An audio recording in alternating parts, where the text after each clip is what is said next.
Hey everybody, Tom Curlis here from Curlis Mania. I'd like to take you back to 1977.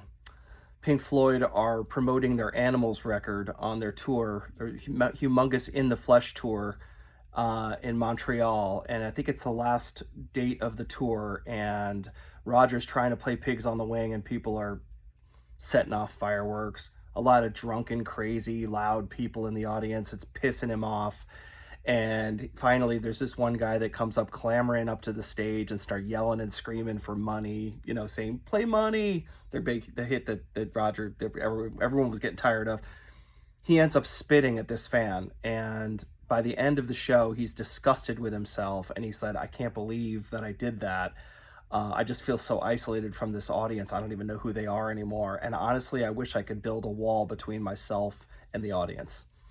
And that thought gets him thinking about a concept and he ends up writing this autobiographical long song cycle, and ends up calling it The Wall, and really kind of dissects, almost does like a psychoanalysis of himself, and says that there are all these different bricks that happened in my life, including the death of my father and abusive school teachers and my wife divorcing me. All of these things were bricks in a wall that made me want to put up this wall. So anyway, fascinating stuff.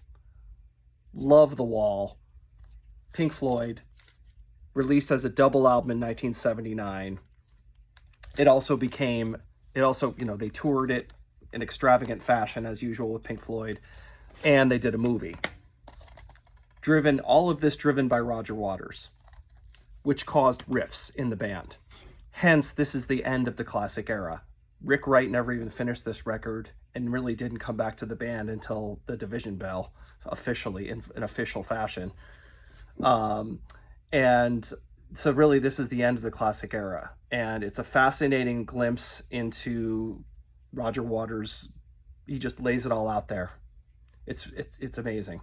And there's a lot of things that we talk about this. Trannon Goebel is on my channel. We do a very deep dive into this record. And if you're a big Pink Floyd fan, you won't want to miss this.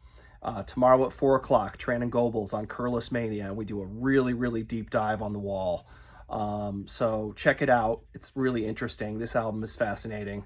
And it's also the end of the classic era, because they kind of broke up after this. I mean, the final cut was a Pink Floyd record, sort of like a Roger Waters solo record, essentially. So anyway, that's it. See you tomorrow at 4 o'clock. Deep dive, Pink Floyd.